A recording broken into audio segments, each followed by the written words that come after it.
Hello YouTube, this will be vlog number 5 of my adventure with laser spine surgery. Today is Tuesday, March 10th, the day after my surgery, and I'm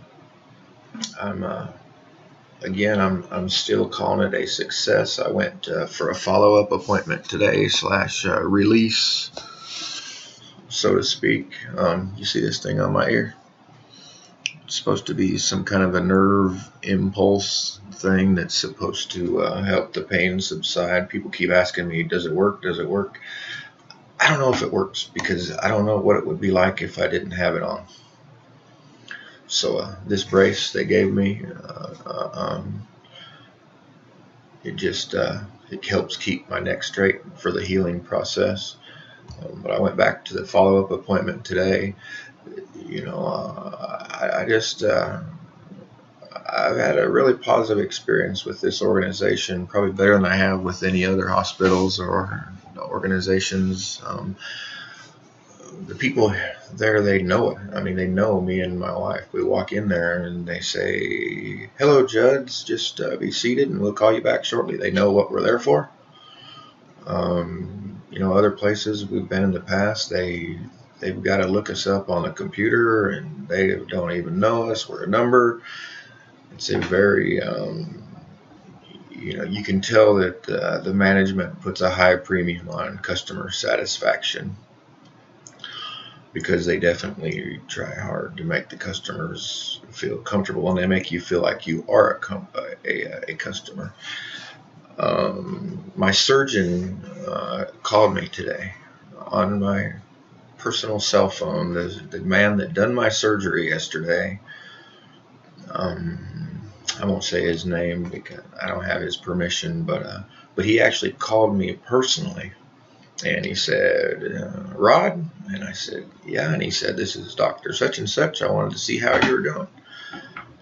And probably had a 10-minute conversation with him, and he explained to me a little bit more what he did. He said, he asked me if I felt like it was a success. I indicated that, yeah, I do feel like it's a success. And just a little while ago, I was laying down in a way that, like on my side, that I could not have done before without being in a lot of pain.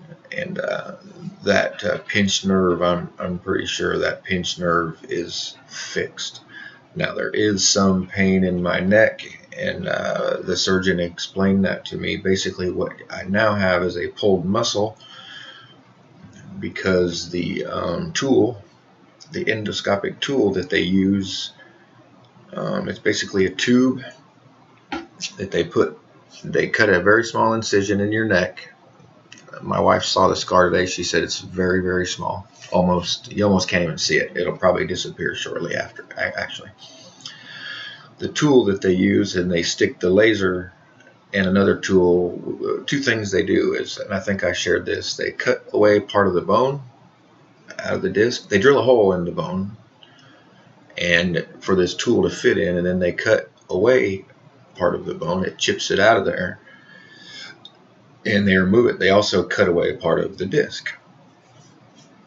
And the tool that they use actually separates the muscle.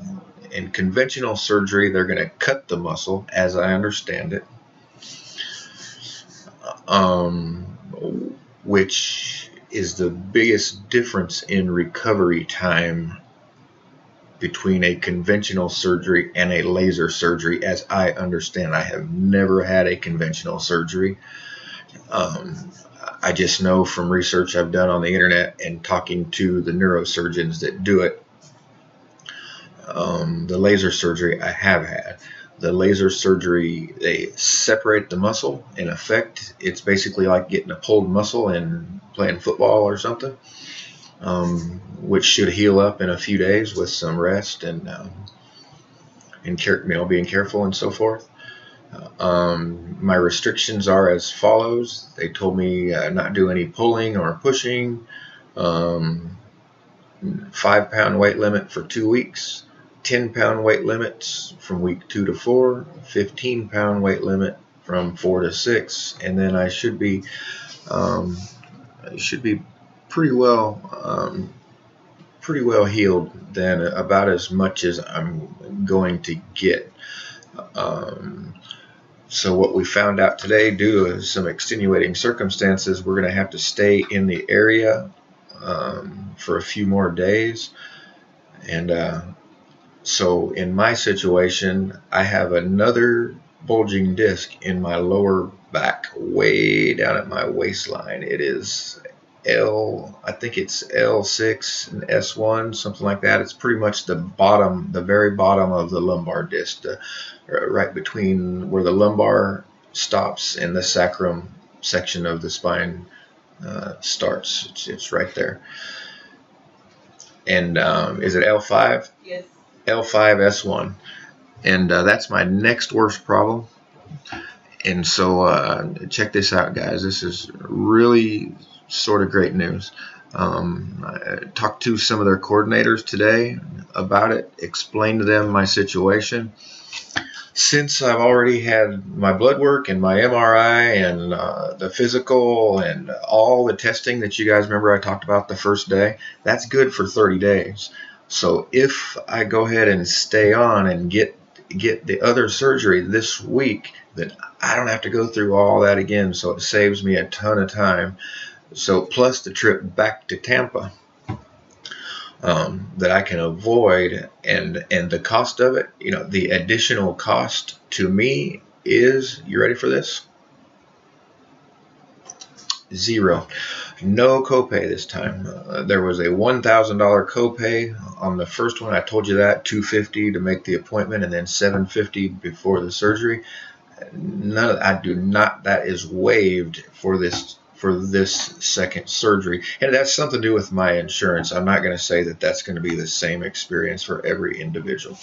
That really depends on your insurance company. But since it's most likely that I will have met my out-of-pocket maximum, the second surgery is virtually free, at least from my perspective. It shouldn't cost me any more. So that's something to really consider, guys. If you have multiple medical procedures that need to be done, and you know, if you're in your 40s, 50s, 60s, you probably do, because you know, especially if you've been in a highly physical line of work like I have for the last 20 years, you want to try to get all as much stuff done as you can in the same calendar year. Because you're, you know, at 2015, your deductible, I mean, and you know, at the end of the year, you know, January 1st, in this case of 2016, everything starts over again. You've got a brand new clean slate, and you're going to have to meet your deductibles and your out-of-pocket expenses. So if you have a major medical procedure done early in the year, then you need to try to take advantage, because the rest of the year, most everything you get done the rest of the year won't cost you anything. As far as getting the second spinal surgery done in the same week, though it's a pretty big deal getting 2 back surgeries in 1 week, there's several positives to that, because my recovery time, that 2-week, 4-week, 6-week thing, I can run that concurrently. Okay, I can be recovering from both of those surgeries at the same time, instead of going home for a month, 2 months, coming back down here, making financing another trip to Florida, another surgery, having to go through all them tests again if it's more than 30 days, and going through all that rigmarole again. And they didn't really have any spots available for later on this week, but they told me they can work me in, and it really seems like they're trying really hard to help me out and make this happen. And it benefits them too. I mean, they're getting paid well too for it. So, but all the same, you know, I'm pleased with their service, and it's like I said in the very first vlog, this is totally unbiased. I'm not being paid anything by the Laser Spine Institute. I'm not. They never asked me to do this. They probably don't even know I'm doing it. They might not even want me to do it. But I told you that I would be completely honest with my experience, and I have been, and I will keep you updated. 6 months from now, if it doesn't hold, so to speak, then I'm going to tell you about that. I'll be honest all the way through. And again, I'm not saying that it'll work for every individual. I'm saying that so far I'm having a good response to it, and it's working for me. There's people on the internet that I've read about and I've searched out that they are not pleased with what they got. I can't speak to that. I don't know anything about that, but you need to search it out for yourself. Mine is just one opinion. Okay, it's when it comes to making medical and financial decisions, you really need to seek out a multitude of counselors. But tomorrow I have another appointment, which will be the pre-op appointment for my surgery, for my next surgery. And my next surgery, not my next surgery. It's in my lower back. Disc between L5 S1 is bulging, and there's a couple of others too. But they said, that they don't really think that they can give me much. They can fix that much. So I think for now, for me, I'm going to get one more, and then I'm going to go back home and focus on recovering and healing. And if you liked the video, if you'd hit the thumbs up button, it kind of helps my channel. Subscribe if you're not subscribed already, and you'll get a notification when any other videos. And a lot of my other videos have nothing to do with back surgery. But like I said, I just thought this might help some people, because when I searched for some information online, it was kind of short. I couldn't really find anybody that actually explained it all the way through, so that's why I decided to do this. And hopefully it's helping somebody. If any questions, feel free to ask, and I'll answer it the best I can. I've been through the process one time, and all I can tell you about is my experience. So have a great day. Be blessed. Thank you for watching.